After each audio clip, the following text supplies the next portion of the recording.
Ilalagay na natin guys yung itlog. Yung contents. Tapos yung gatas. At saka yung ibak.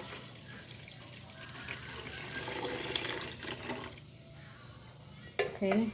Tapos guys, ilalagay natin ang ating cornstarch. Okay.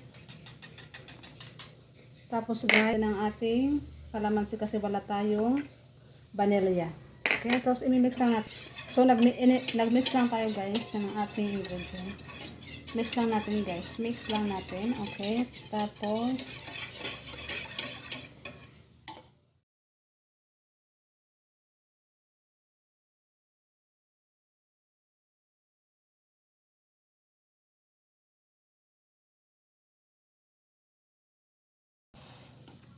sasalaan lang natin guys para maging okay ang ating yan. Oh. So set aside lang natin yan guys. Okay. Ito na guys yung ating caramelized sugar. Tapos ito naman guys, isi-set aside natin yan guys siya ng 30 minutes para maging okay ang ating pagluluto ng ating lychee flan. Okay? So, bye for now. See you later. So, hindi ko alam kung saan napunta yung steamer namin guys. Yan na lang ang lagay natin para tayo ay makaluto ng ating gusto. Pag gusto may paraan, pag ayaw maraming dahilan. So, yan lang muna guys. Kumukulo na. Okay? Hi guys. So, ayan. Tapos na tayo hintay ng 30 minutes. Tapos ito na yung caramelized sugar. So, ilalagay na natin guys. Okay?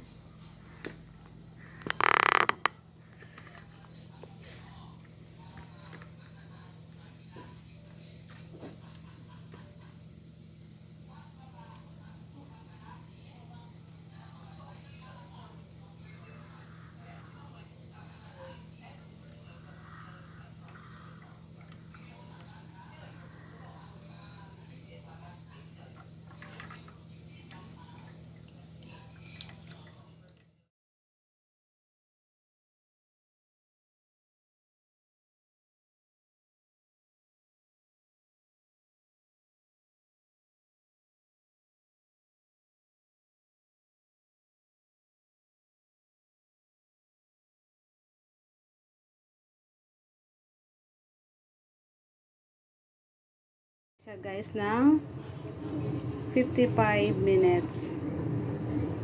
Sa mahinang apoy lang guys, sa mahinang apoy. Tusokin natin ng stick. So yung stick natin guys, ito mahaba. Sukin natin sa gilid kung mayroon na. Oh, sabihin to say okay na siya kasi wala na siyang, hindi na siya dumikit dyan. Hi everyone! So ayan, nakaluto na po tayo ng ating lychee flan guys. Medyo mainit-init pa siya guys. So mamaya-maya kunti. Babalik na rin natin. Hindi na kayo makapaghintay guys. Ayan. Tingnan natin kung okay na.